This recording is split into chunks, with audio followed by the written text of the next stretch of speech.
எனக்கு எழுதும் போதே தெரியும் இந்த பாட்டு வந்து ஒரு பெரிய காலத்தை கடந்து நிற்க போகிற ஒரு பாட்டு தான். எப்பவுமே வந்து நம்மள மத்தவங்க புகட்டுன ஒரு பார்வையோட மட்டுமே ஒருத்தரை பார்க்க கூடாது. இந்த பராசக்தின்ற படத்துக்கு முன்னாலே எல்லாருமே சரண்டர் தான். அவ்வளவு ஒரு புரட்சியை அந்த எழுத்து ஏற்படுத்தி இருக்கு. அந்த படத்துக்கு வசனம் எழுதும்போது கலைஞருக்கு உங்க வயசு தாங்க இருக்கும். 21 வயசுல 1960களில் ஒரு மனிதனுடைய அறிவு வந்து எவ்வளவு வளர்ச்சி அடைஞ்சிருக்க முடியும். சோசியலிசம் எல்லாம் பேசவே முடியாது. சோசியலிசம் பேசினால இவன் வேணா நான் வீட்டுக்கு அடங்க மாட்டான் இவன் அப்படின்னு பேசினாங்க. ஏஜ் வேஸ்ட் பண்றேன்.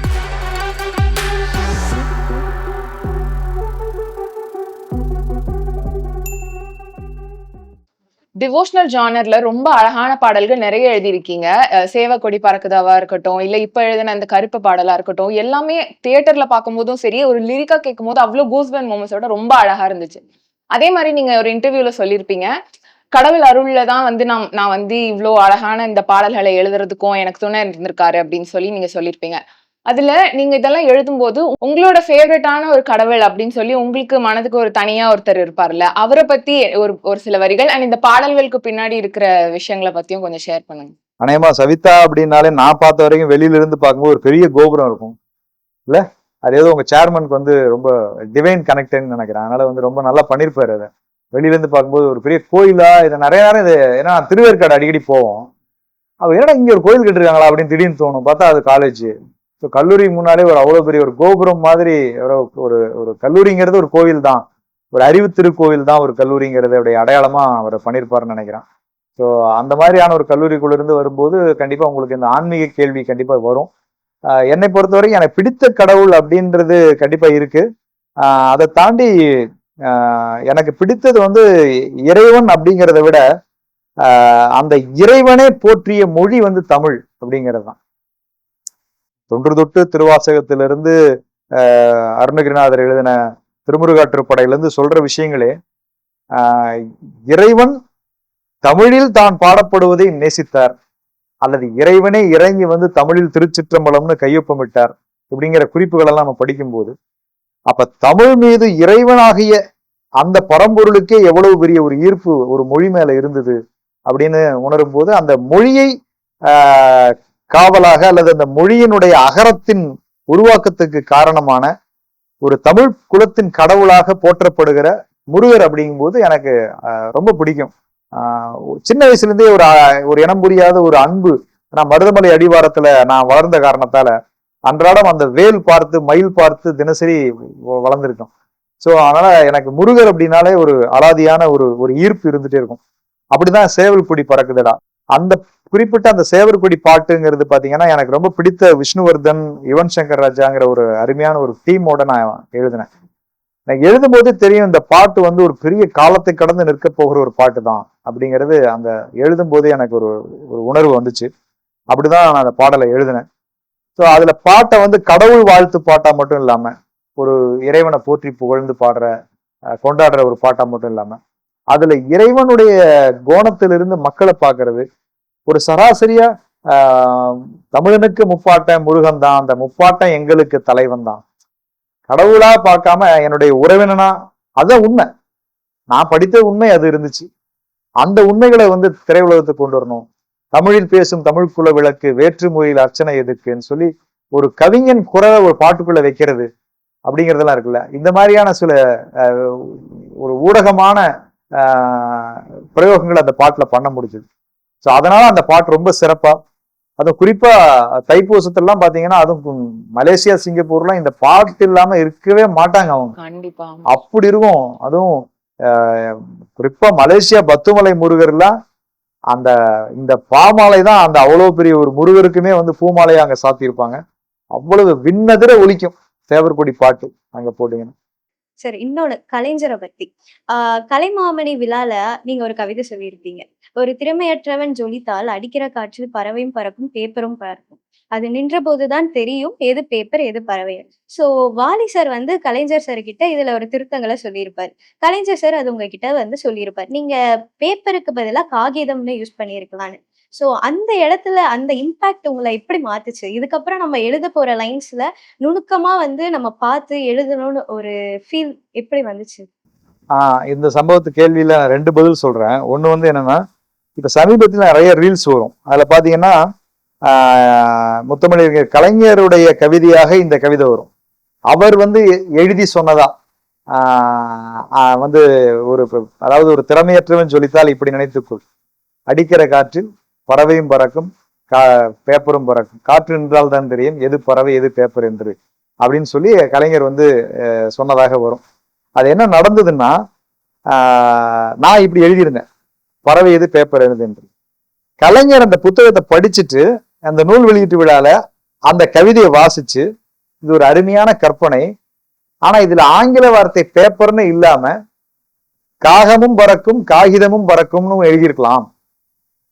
அடிக்கிற காற்றில் காகமும் பறக்கும் காகிதமும் பறக்கும், காற்று நின்றால்தான் தெரியும் எது காகம் எது காகிதம் என்று அப்படின்னு எழுதியிருக்கலாம். இருந்தாலும் இந்த கவிதையை நான் மிகவும் ரசித்தேன் அப்படி சொல்லி அதை முடிச்சிருப்பார். இப்படிதான் அங்க நடந்தது.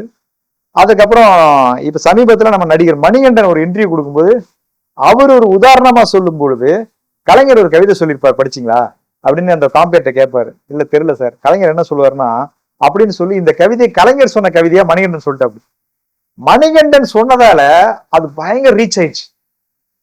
அப்புறம் நான் மணிகண்டன் டெக்ஸ்ட் பண்ணேன், மணி ரொம்ப நன்றி, பட் தலைவர் சொன்ன கவிதையா நீங்க சொல்லியிருந்தீங்க, ஆனா அந்த கவிதை என்னோடது, பட் பரவாயில்ல, எதுவா இருந்தாலும் தலைவருக்கு தான் நம்ம எல்லாம் வர்றோம் அப்படின்னு உடனே போன் பண்ணிட்டேன். அப்படி sorry sir sorry sir sorry sir, நான் வந்து நான் கேள்விப்பட்ட அந்த மாதிரி இது சார், அதனால நான் வந்து அந்த கவிதையை நான் வந்து கலைஞர் எழுதுனேன். ஐயோ தப்பே இல்லை, எழுதுனது நாளாக இருந்தாலும் இந்த எழுத்துக்கெல்லாம் தலைவர் வந்து தலைவர் தான், அதனால நீங்க அதுல சொன்னதுல ஒன்றும் பெரிய தவறுலாம் இல்லை. ஆனா என்ன ஆயிடுச்சுன்னா, நானே ஏதோ 4-5 நல்ல கவிதை தான் எழுதியிருக்கேன், அதுல ஒரு கவிதையை வந்து கலைஞர் எழுதின கவிதைன்னு ஆகிப்போச்சு. பரவாயில்ல, அதனால எனக்கு மகிழ்ச்சி தான் மணிகண்டன் அப்படி சொல்லி 2 பேரும் சும்மா ஒரு நகைச்சுவையா ஒரு ஃப்ரெண்டா பேசிட்டு இருந்தோம். ஸோ இப்படியேதான் அந்த சம்பவம் நடந்தது. அதே மாதிரி கலைஞர் சார் கூட ஒரு படமும் பண்ணியிருக்கீங்க, அவரோட ஸ்கிரிப்ட் ரைட்டிங்ல இளைஞன்ற ஒரு படம். ஸோ அவர் கூட அந்த எக்ஸ்பீரியன்ஸ், அவர்கிட்ட இருந்து நீங்க என்ன கத்துக்குனீங்க? ஆக்சுவலா அந்த யங் ஜென்ரேஷன் ஜென்சில இருக்கிறவங்க வந்து கலைஞரை ஒரு வியூல பாக்குறாங்கல்ல, எப்பவுமே வந்து நமக்கு மத்தவங்க புகட்டுன ஒரு பார்வையோட மட்டுமே ஒருத்தரை பார்க்க கூடாது. நான் எப்படி பாக்குறேன்னா, கலைஞர் வந்து பராசக்தின்னு ஒரு படம் வசனம் எழுதுறாரு. அப்ப எழுதும்போது அந்த பராசக்தி படத்தை பத்தி இப்பயும் கலைஞரை விரும்புறவங்க விரும்பாதவங்க, அவர் அரசியல்வாதியா ஒத்துக்கிட்டவங்க திட்டுறவங்க எல்லாராலையுமே பராசக்தியை மறுதளிக்க முடியாது. அந்த அந்த அந்த பராசக்தின்ற படத்துக்கு முன்னாலே எல்லாருமே சரண்டர் தான். ஏன்னா அவர் அந்த சொல்லியிருந்த ஒரு புரட்சிகரமான முற்போக்கு சிந்தனைகள் அன்னைக்கு பராசக்தியை தடை பண்ற அளவிற்கு அதுல அந்த எழுத்துக்கு வந்து வலிமை இருந்துச்சு. இந்த படம் வெளியானா மக்கள் பகுத்தறிவு புரட்சிக்குள்ள போயிடுவாங்கங்கிற அளவுக்கு பயந்தாங்க அன்னைக்கு இருந்தவங்க. அவ்வளவு ஒரு புரட்சியை அந்த எழுத்து ஏற்படுத்தி இருக்கு. இன்னைக்கு வந்து அந்த படம் வெளியே வந்து கிட்டத்தட்ட 100 வருஷமே ஆக போகுது. அந்த வரைக்கும் தாண்டியும் அந்த படத்தை நம்ம இன்னமும் போற்றி புகழ்ந்துட்டு இருக்கோம்னா, நான் அதை எந்த வியூல இருந்து பாக்குறேன்னா, அந்த படத்துக்கு வசனம் எழுதும்போது கலைஞருக்கு உங்க வயசு தாங்க இருக்கும். 21 இருக்குமா உங்களுக்கு? 20-21. அவருக்கு அந்த வயசுலதான் பராசக்தி வசனம் எழுதுறாரு. இப்ப 21 வயசுல 1960கள்ல ஒரு மனிதனுடைய அறிவு வந்து எவ்வளவு வளர்ச்சி அடைஞ்சிருக்க முடியும், எவ்வளவு விருத்தியா, இன்னைக்கு எவ்வளவு பண்றதுக்கு எக்ஸ்ப்ளோர் பண்றதுக்கு எவ்வளவு விஷயங்கள் இருக்கு, நமக்கு சொல்லிக் கொடுக்க எவ்வளவு பேர் இருக்காங்க. அன்னைக்கு அதெல்லாம் கிடையாது. அன்னைக்கு கம்யூனிசம் தெரிஞ்சுக்கணும்னாலே நீங்க ஒரு பெரிய கன்னிமரா லைப்ரரியில போய் காரல் மார்க்ஸோட புக் எடுத்து குறிப்பெடுத்து படிக்கணும். பொருளாதாரம் மூலதனம் புக்கெல்லாம் புத்தகத்தை படிக்கிறதே பெரிய ஜெயிலுக்கு தான் போறான்டாவன் அப்படிங்கிற மாதிரி ஒரு பார்வை அப்ப இருந்துச்சு. சோசியலிசம் எல்லாம் பேசவே முடியாது. சோசியலிசம் பேசினால இவன் வேணா வீட்டுக்கு வேலை அடங்க மாட்டான் இவன் அப்படின்னு பேசினாங்க. அப்படி இருந்த ஒரு காலகட்டத்துக்குள்ள இதெல்லாம் படிச்சு கரைச்சு குடிச்சு ஒரு அறிஞர் அண்ணாவுக்கு தம்பியா வந்து அவ்வளவு இணக்கமா அவர் வந்து உருவாக்கி ஒரு திரை உலகத்துக்குள்ள அன்னைக்கு இருந்த ஜாம்பவான்கள் எல்லாத்தையும் கடந்து வெறும் எழுத்தின் மூலமா அப்படி ஒரு படத்தை தூக்கி நிறுத்தி இருக்கிறாருன்னா, அந்த வலிமையான கருத்தை உருவாக்கம் எவ்வளவு தூரம் அந்த வயசுல இருந்திருக்கும். அதை தான் நம்ம எடுத்துக்கணும். அந்த இளைஞர்கள் அவருடைய அரசியலையோ அவருடைய செயல்பாடுகளையோ அவருக்கு மேல வைக்கப்படுற விமர்சனங்களையோ இதெல்லாம் தூக்கி போட்டுரு. ஒரு 21 வயசுல ஒரு சமூகத்தையே மாத்துறதுக்கு முயற்சி பண்ணியிருக்காரு. ஒரு சமூக சீர்திருத்தத்தை ஏற்படுத்தி இருக்காரு. அவ்வளவு அறிவு நுட்பத்தை வந்து ஒரு 21 வயசுல ஒருத்தவன் 1950-60 பண்ணிருக்கிறாருன்னா, இன்னைக்கு இவ்வளவு உலகமே உன் கைக்குள்ள இருக்கும்போது நீ எவ்வளவு விஷயத்த பண்ண முடியும்? இப்ப எவ்வளவு நீ டைமை வேஸ்ட் பண்ற, உன் ஏஜை வேஸ்ட் பண்ற. எனக்கு இன்னைக்கு இளைஞர்களை பார்க்கும்போது நான் நிறைய பேர்ட்ட தான் சொல்லுவேன், உன்னோட வயசை நீ வேஸ்ட் பண்ற. இந்த வயசு திரும்பி வரவே வராது. ஏன்னா இந்த 20ல இருந்து தான் ஒரு ஒரு 2-3 வருஷமா இந்த ஃபயர் இருக்கும். அப்புறம் அப்படியே அமைதியாயிடுவீங்க. அப்புறம் அப்படியே ஒரு வேலைக்கு போவீங்க, பிரம்மாண்டமான கண்ணாடி பில்டிங்கு, பெரிய ஏசி, கை நிறைய சம்பளம், கிரெடிட் கார்டு, இஎம்ஐல காரு, தேவைப்பட்ட இஎம்ஐல ஒரு அப்பார்ட்மெண்ட்டு, செட்டில் ஆயிடும் லைஃப். நம்ம எப்ப இஎம்ஐக்குள்ள உங்க வாழ்க்கை போகுதோ அப்பவே உங்களுடைய தேடல் முடிஞ்சிடும், உங்க ஃபயர் அணைஞ்சிரும். கண்டிப்பா சார். அவ்வளவுதான்ப்பா, நம்ம கையில ஒரு 3 லட்சம் 4 லட்சம் சம்பளம் வருது, இதுக்கு மேல என்ன வாழ்க்கை இருக்குங்கிற மாதிரி நம்மளுடைய நெருப்பு அணைஞ்சு போயிடும். அப்ப அந்த நெருப்பு அணையாம இருக்கிறது இந்த கல்லூரி பருவத்துலதான், ஒரு 23 நாள் படிக்கிற வயசு வரைக்கும் தான், 19. ஸோ அதுக்குள்ள நீங்க எவ்வளவு கிரியேட்டிவா இருக்கணும், அந்த ஏஜை ஏன்டா மிஸ் பண்றீங்க அப்படின்னு தான் எனக்கு ரொம்ப க்ளோஸா இருக்கிற பசங்கள்ட்ட நான் பேசுவேன். ஸோ இதை தான் கலைஞர்கிட்ட இருந்து நான் கத்துக்கணும் இந்த இளைஞர்கள் அப்படின்னு நினைக்கிறேன்.